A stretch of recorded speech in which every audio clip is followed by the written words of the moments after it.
Bueno, vamos a hablar ahora de otro libro, ya hablamos del libro de Cristina, vamos a hablar de ese que están viendo en pantalla, La grieta desnuda, el macrismo y su época.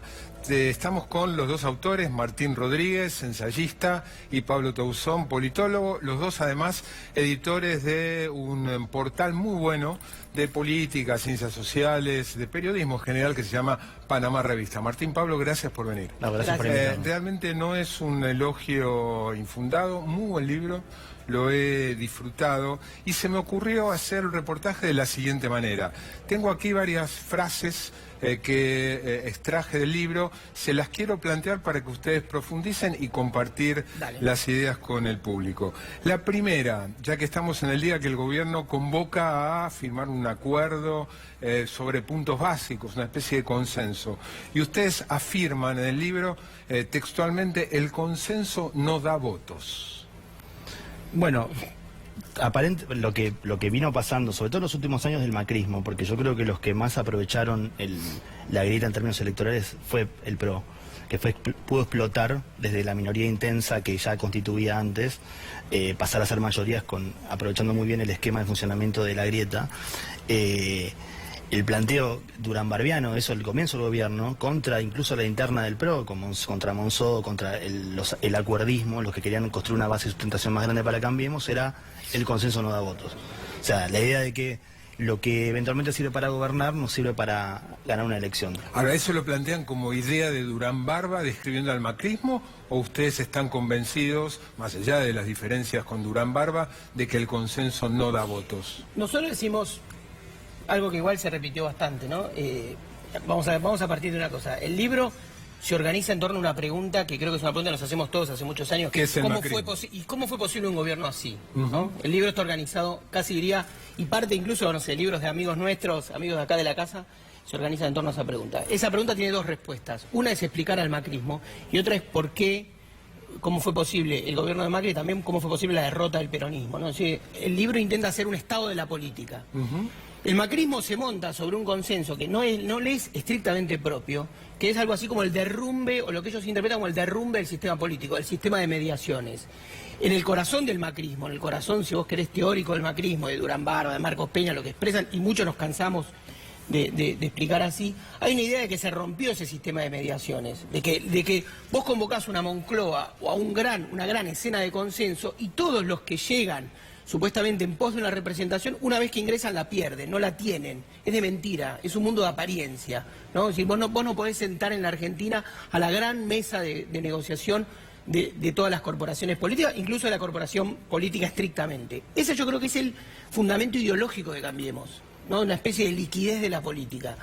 Ahora, como decía Pablo recién, ellos durante estos 3 años derritieron su propia tropa que estaba vinculada a la vieja política, y un estilo más clásico a la política, caso emblemático, Emilio Monzó.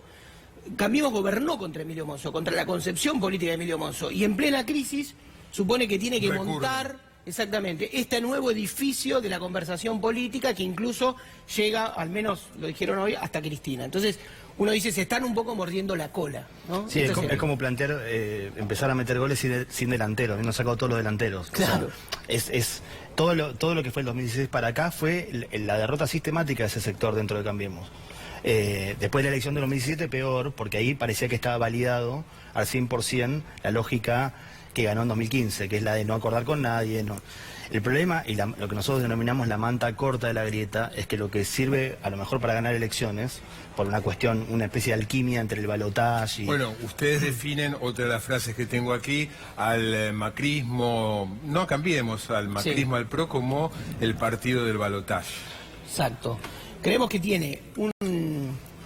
¿Qué significaría el partido de balotaje? Que no es una frase nuestra, ¿no? Esa frase, en algún sentido uno podría decir rápido, es ganar elecciones pero no construir una mayoría. Es decir, tener la eficacia. Pero con la idea de que en segunda vuelta, con la polarización... Es una especie de triunfo y repliegue, ¿no? Es decir, recostado sobre el sector, sobre su minoría, no sé, una palabra de ahora, ¿no? Minorías intensas, bueno, sobre su sector, poder lograr un triunfo y volver sobre ese sector. No tiene una propuesta. En ese sentido, la idea de grieta, que no es un invento del macrismo, ni siquiera es un invento del kirchnerismo, seguramente en eso tiene razón Marcos Peña, es algo que viene un poco de abajo, pero lo que se nota más, yo creo que por eso es la grieta desnuda para nosotros, es la manipulación política que hace el macrismo sobre la grieta, ¿no? Es decir, utiliza la eficacia política que significa la grieta, que es tener esa sociedad dividida y de algún modo transitar la crisis económica sin solución a través de la grieta, ¿no? La grieta no es una solución de la crisis, la grieta es el modo de vivir la crisis. Otra frase, ustedes hablan de la crisis del centro.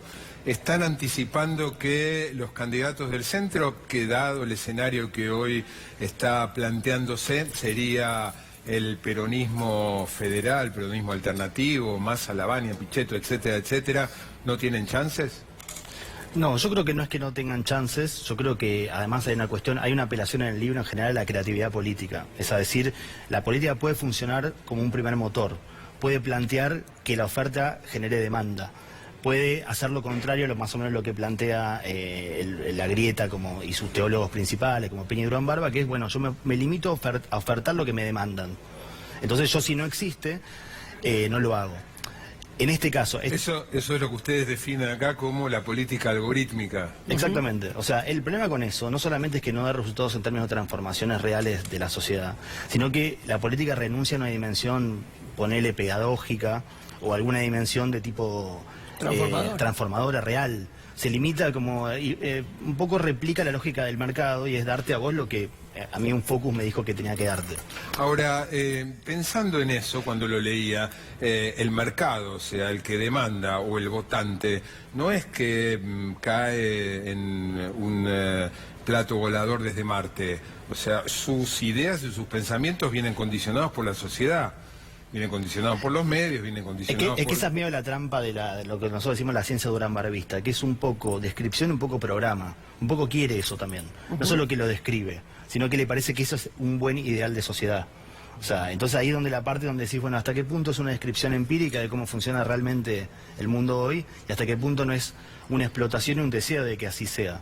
Si la política renuncia a esa dimensión básica, ¿para qué está? Transformadora. ¿No? O sea, ¿para qué está? Claro, también me parecería ser una inversión de aquella frase que todos repetimos, o se repitió mucho, ¿no? La política es una herramienta de transformación de la sociedad, ¿no? Es decir, para Cambiemos la política es una herramienta para dejar la sociedad intacta, tal como es, sin transformarla, ¿no? Simplemente un reflejo representativo del estado de la sociedad. Y la última, insisto, a todo aquel que esté interesado en la política en general y comprender esta situación, la realidad, la actualidad argentina, el libro. Hacia el final, ustedes casi postulan como posición de ustedes que dada la situación del mundo, el contexto en el que está la Argentina, Argentina convendría ir hacia consensos, hacia unidad y no hacia fracturas.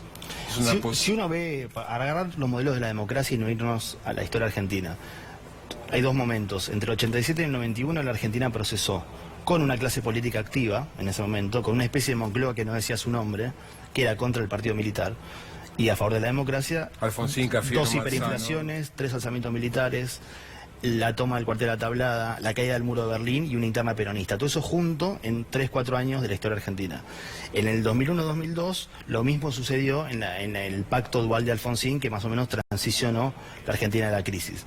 Si la Argentina se encamina en 2019-2020 a un escenario, tal vez no tan catastrófico, pero un escenario de crisis, de una de las crisis argentinas, uno yo creo debería mirar los modelos que funcionaron antes para transicionarla. Eso no implica que la política funcione de ahí para siempre de esa manera, pero digamos, es como un poco frívolo pensar que con un esquema, con una política de polarización se puede resolver algunos de los temas. Hablo más no del arte de ganar, sino del arte de gobernar, que me parece que es el libro que Durán Barba no escribió, digamos. Para nosotros, si querés cierro con esto, para nosotros vivimos la democracia de la desigualdad, ¿no? De la cual Cambiemos no es el causante, es un gobierno que tiene apenas 4 años de mayor responsabilidad, pero es consecuencia, ¿no? Es decir, Cambiemos es una consecuencia de un país con un 30% de pobres, ¿no? Ese voto agrietado, digamos, y es consecuencia. Compactó la historia, dijo, son 70 años de fracaso. Bueno, esa es una discusión, eso hay que abrirlo, hay que romperlo y hay que hacerlo con eficacia, porque es difícil también, es un eje de comunicación fuerte. Una de las cuestiones, recién Pablo lo decía, es, tuvimos tal vez una segunda transición democrática en 2001-2002, que tuvo acuerdos. Las retenciones eran un modo de llamar ese acuerdo. La política social es otro modo de llamar ese acuerdo. Es decir, hubo algo que la política de algún modo y la sociedad pactó, acordó. No son acuerdos, digamos, que tienen la solemnidad de una Moncloa, pero son acuerdos. vamos a ir hacia una crisis y va a ser necesario algo de esas características para que no sea tan impactante para la sociedad. Martín, Pablo, felicitaciones y gracias por venir. Gracias por invitarme. Recién tratamos este libro, La grieta desnuda. Ahora vamos a escuchar el análisis, la evaluación, la opinión sobre el libro de Cristina de nuestro columnista político, José Nathanson.